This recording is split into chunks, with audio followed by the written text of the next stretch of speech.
In this video, I'm going to analyze the merge sort algorithm.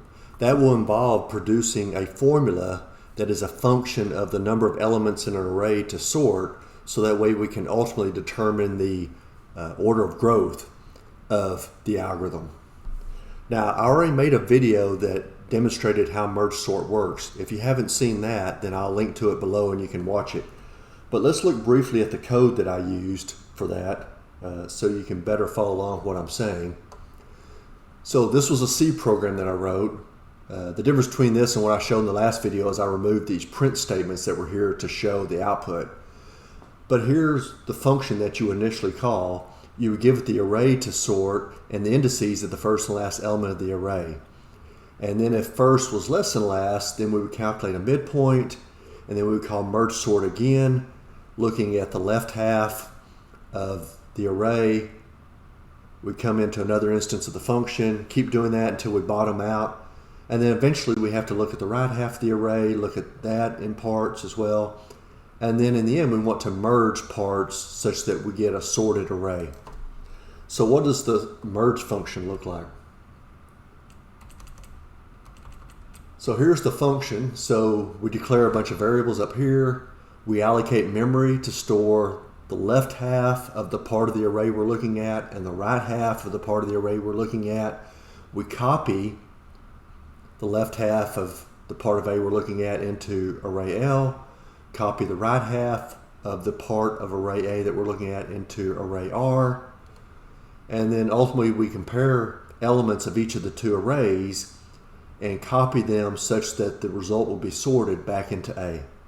So that's what the function does. So we said in that video that although technically we're not really creating a binary tree, it helps to understand what's happening if we represent as a binary tree. So if our original data was this, 40, 30, 20, and 10, we would calculate the midpoint, which is right in here, and then we look at this half, which is 40 and 30. Then we calculate the midpoint of it, look at this half, which is just 40. Now there's no more halves to this because it's one element, come back up, look at the right half, that has 30, and then we need to merge these.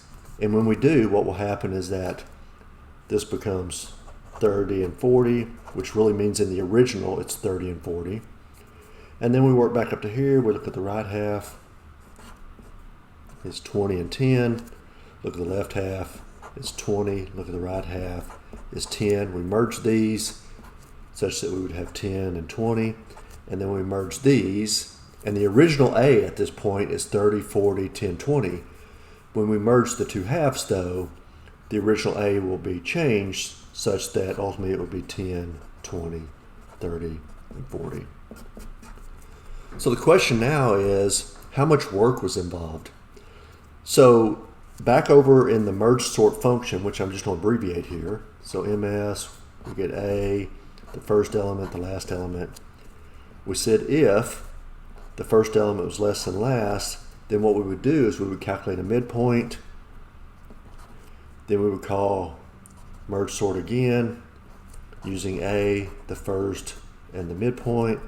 Call merge sort again, giving it A, midpoint plus 1, and the last element, and then eventually we would call merge, giving it A, the first index, the midpoint index, and the last element. Okay? So we'll start at the bottom here. When we get down to this point where, in this case, we would have indices 0 to 0, 1 to 1, 2 to 2, and 3 to 3, and C. When we get down, say, to this point where we're looking at the element with a value of 10, we have 3 as first and 3 as last. So this fails. So the only thing we really do in that instance of merge sort is to ask this question. Okay? And then we go up, and it's also true here, it's true here, it's true here.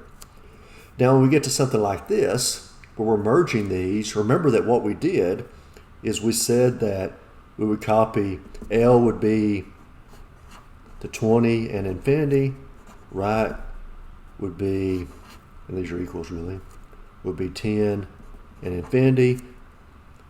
And then we would copy these values back over into this portion of A, which is the last half.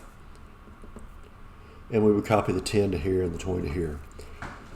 So each of these, we're processing one element for combined two elements, and then we copy those back over, so there's two elements. So really we go through the two elements of this portion twice. So I'm going to follow the reasoning used in Corman. Other authors use something somewhat similar, but not entirely the same. But their idea is that, of course, remember when n is small, the parts of the algorithm for merging, where we were creating variables and things like that, is large relative to the cost of copying A to L and R, and then copying L and R back to A. But when n is really large, this portion is large relative to the overhead of just creating variables. So what they do is that they decide that they're going to come up with a cost of C for each element. So this right here would have a cost of C.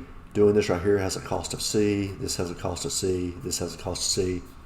This right here would have a cost of 2C because we're dealing with two elements out of A. This has a cost of 2C. And then this would have a cost of 4C, a cost of C from one of each four elements.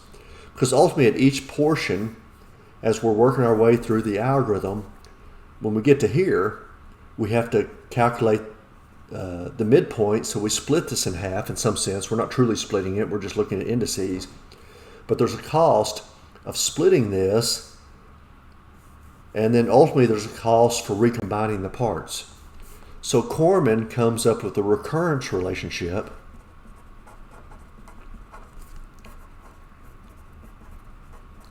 of this.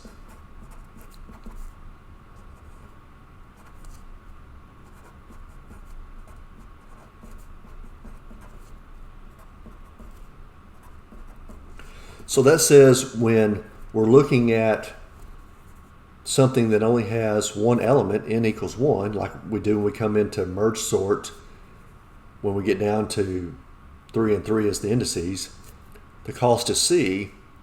But when we look at total cost, because this is really about total cost, when we look at something like this portion right here, the cost is equal to what it takes to split this into parts and recombine the parts. That would be this right here, plus the cost of the two things below that.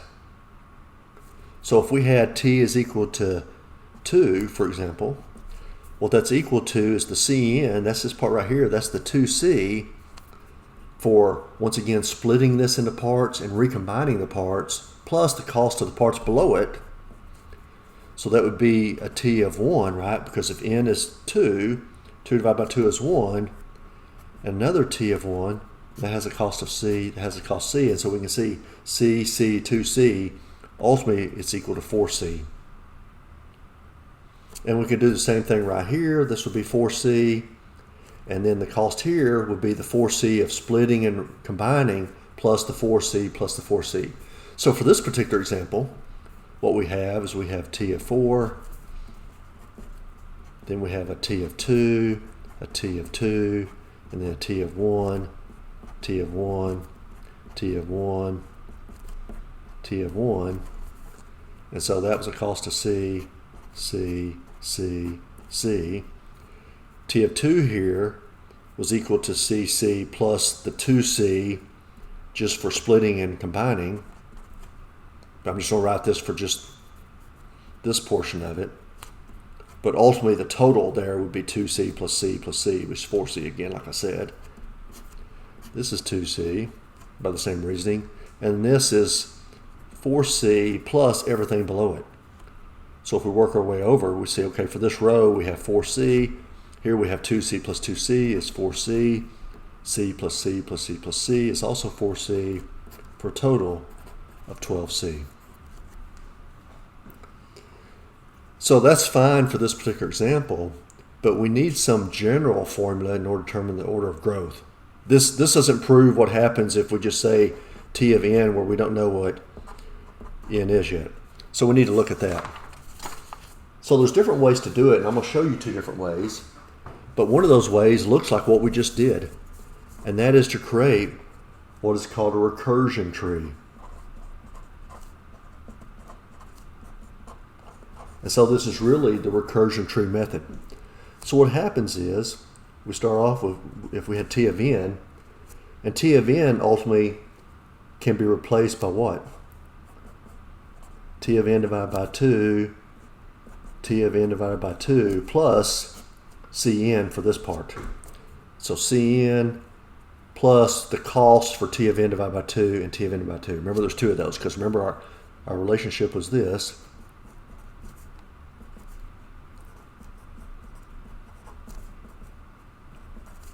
When n was greater than 1. So what is this right here? Well, now if we input n divided by 2 into here, we have T of n divided by 2 is equal to 2 times T of n divided by 2 divided by 2, which is really T of n divided by 4 and T of n divided by 4. And here we'd have C times, our input was n divided by 2, so C n divided by 2 is also C n divided by 2. T of n divided by 4, T n divided by 4. And then we could split these and keep working our way down. And eventually we get down to the very bottom and we'll have a bunch of T of 1s all the way across. Okay? So a lot of algorithmic analysis is about ultimately adding things together, just like what we did on the previous example. Right here we said the cost of this plus the cost of each of these plus the cost of all of these. Right here. We need to do it in a general form. So we need to create some kind of table to show what we're doing. So for this table over here, I'm going to say we'll have a level, and we'll use that for coming up with a closed form solution. That is a formula that will let us put in the answer. We're going to show which T of whatever we're using right here. And then ultimately we want to sum, so I'm using capital sigma here, we want to sum the cost across the row. So we're going to call this level 0, call this level 1, level 2, dot, dot, dot. Then we want to come up with a formula for level K. Then ultimately, what row is this? So we saw that when this is level 0, what's inside the parentheses here is just n. And the cost was Cn. Now when we're here at level 1, what's inside the n, or excuse me, the parentheses here, is n divided by 2. And we saw the cost was equal to Cn divided by 2 plus Cn divided by 2. So that's 2 times Cn divided by 2. And I'll simplify this in a moment. And then here, level 2, we had n divided by 4. And we had 4 Cn's divided by, these would have been 4s if I would replace these. Same thing here, same thing here, same thing here, all the way across. And we're trying to ultimately look for a pattern. So what is the pattern here? Well, if I look at this, n here could be written as n divided by 2 to the 0 power, where we're using the level here. And this right here is n divided by 2 to the first power, where we have the level. This is n divided by 2 squared, where the power is the 2. And all the way down. So it means ultimately here, we should have n divided by 2 to the kth power. And what are these over here? Well, this is the same type of thing. This is 2 to the first divided by Cn divided by 2 to the first, which is really just Cn. And this is 2 squared times Cn divided by 2 squared, which ultimately becomes Cn. So we work our way down. This ultimately becomes 2 to the kth power times Cn divided by 2 to the kth power, which simplifies just to Cn.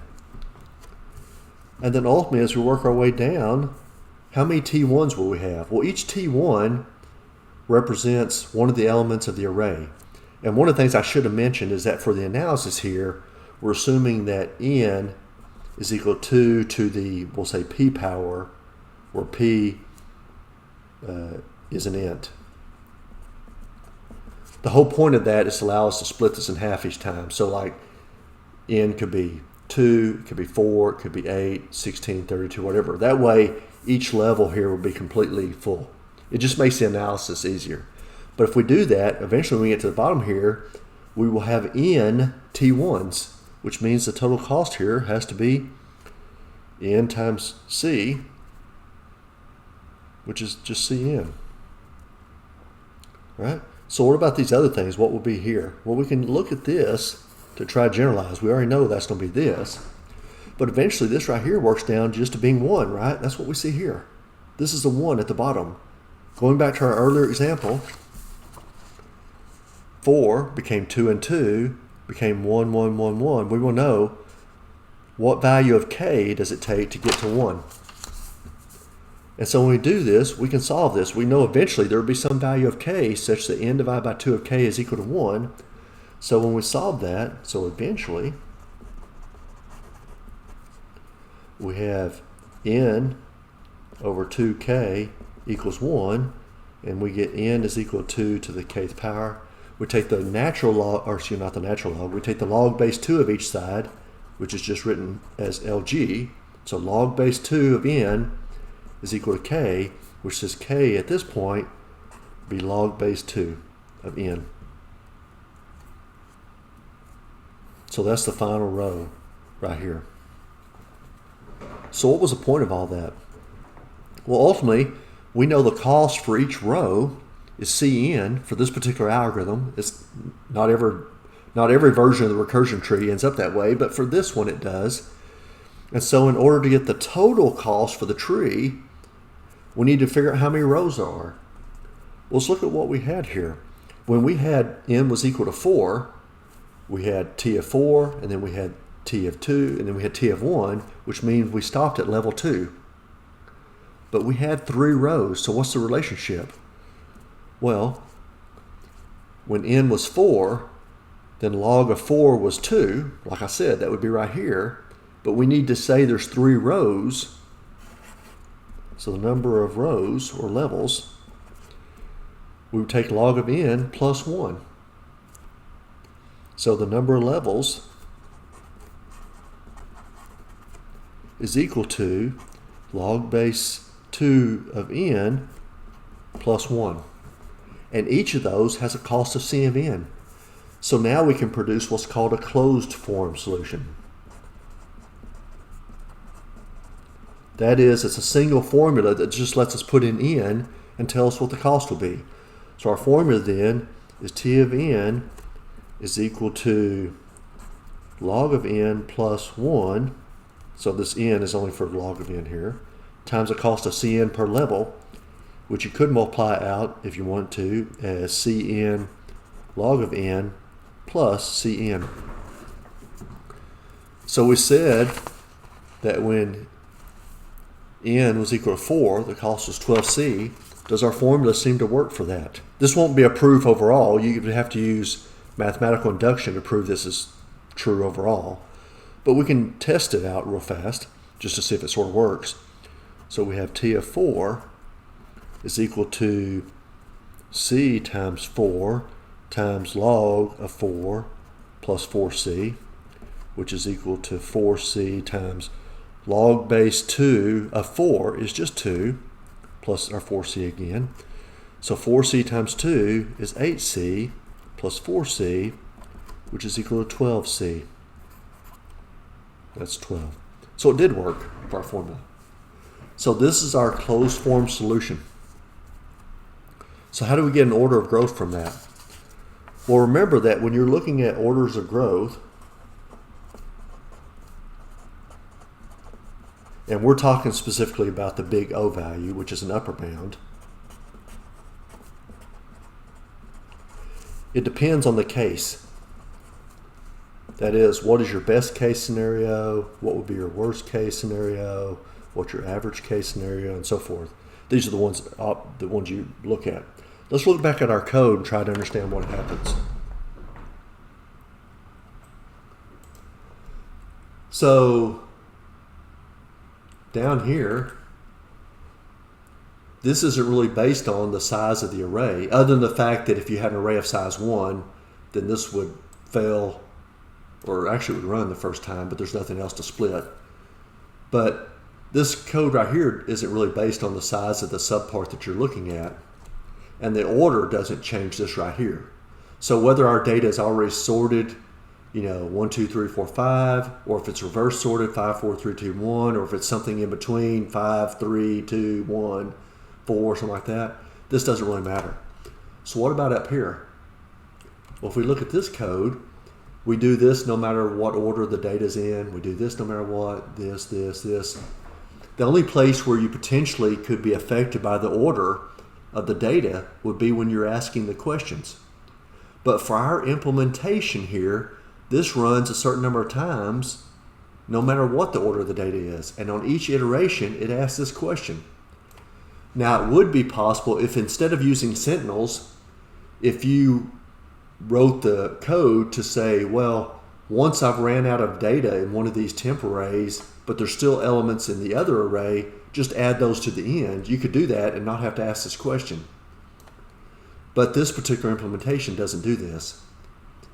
But it turns out that regardless of whether you use one of those implementations where once you've exhausted one of the temporary arrays, you just add on the other elements, or you do what I'm doing here, either way, the order of the data doesn't really matter. So we'll find out that the answer for all three of these is the same no matter what. So our function was this. We said T of n, our closed form solution, was Cn log base 2 of n plus Cn. So let's create a little table to see what some values look like. And we'll look at this portion and this portion. Now what I'm going to do to make it easier to understand is factor the C back out. It doesn't change the results.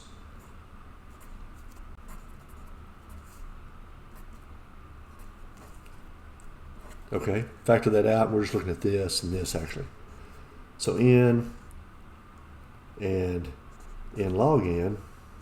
Okay, so let's say that we had 2 to the 10th, which is equal to 1,024 elements in our array. And I'm picking values to where I can do the log of n easily. Well, what is this right here? Well, it's 1,024 times log base 2 of this is just 10, which is 10,240, versus the n part is 1,024 again.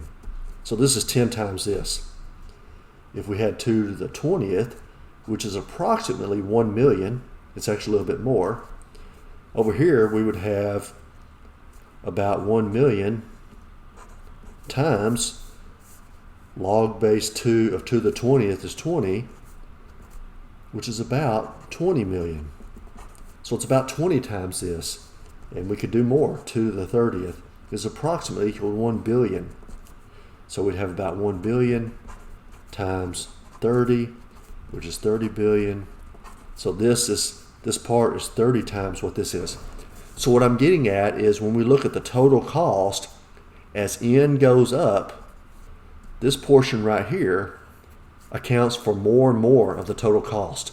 So this is the part that matters. It's just like when we looked at examples earlier in other videos where you might have had something like this. You said T of n is equal to n squared plus, 50n. When n is small, this might matter. But as n gets larger, this is the part that dwarfs this part. So this part doesn't really matter. Well, here we're saying it's the same thing. So our order of growth for this is n log n.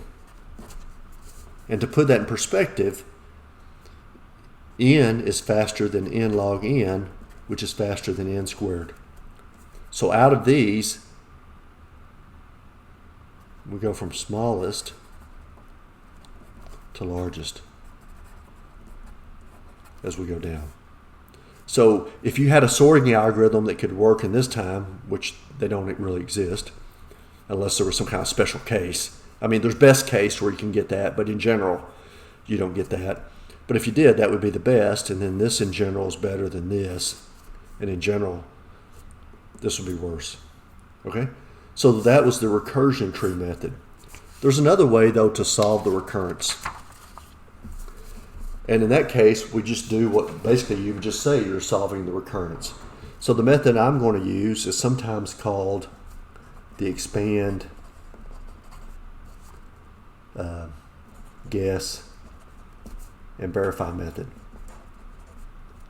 But before we actually do it, because we need to do it in the general case, but before we actually do it, let's see how it works. So we said before that when we had t of 4, that was equal to 2 times t of 2 plus 4c. And then we said that t of 2 was equal to 2 times t of 1 plus 2c. Because remember, our general formula was this.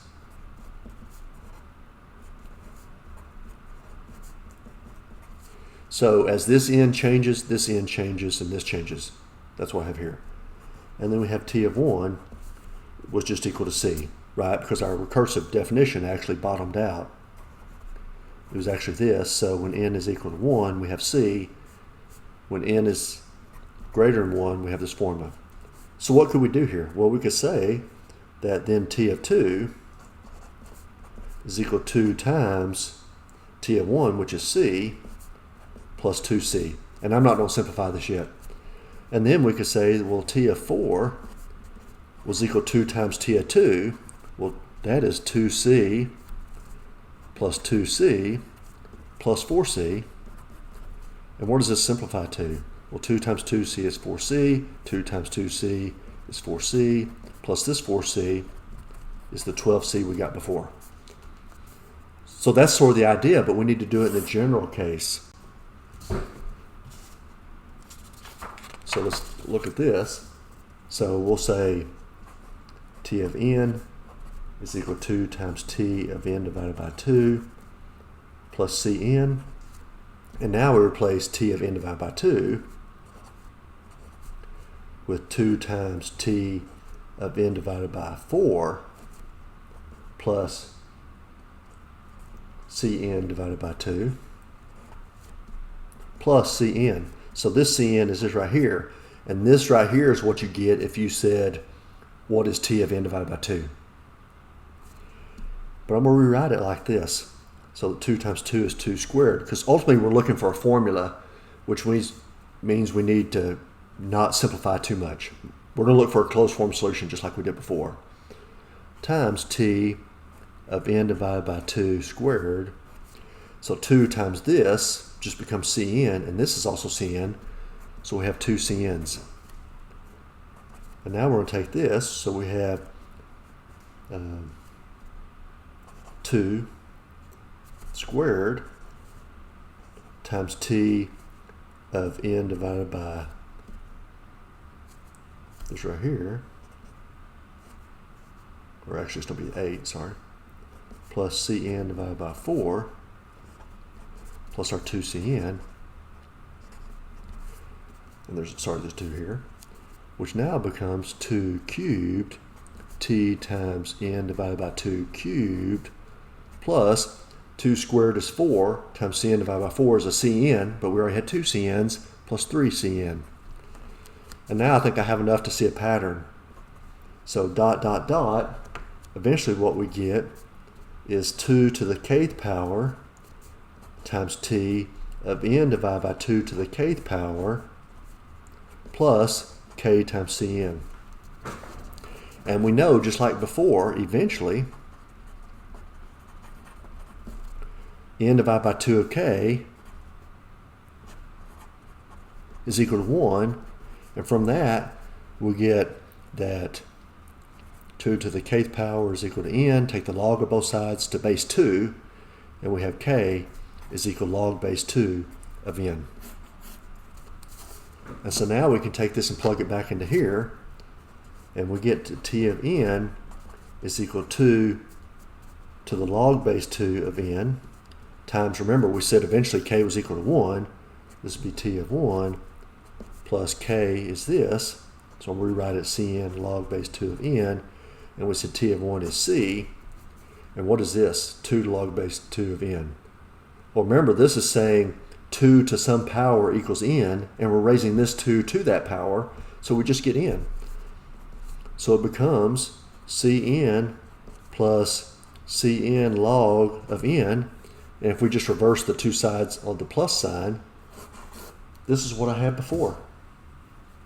So there's our analysis of merge sort. So once again, some people call this the expand, guess, verify method, which is really just solving the recurrence relationship by plugging things in and expanding until you get a formula, or excuse me, get a pattern that you think explains what's happening so you can see.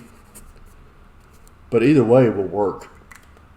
But I think the recursion tree is easier to understand if you've already seen examples like we saw at the very beginning of something like this. But either way, they allow us to get that big O of n log n is the order of growth for merge sort. And that's true for the best case, worst case, and average case for the for the implementation we looked at. There's other ways to try to make it faster, but that's the general answer for that.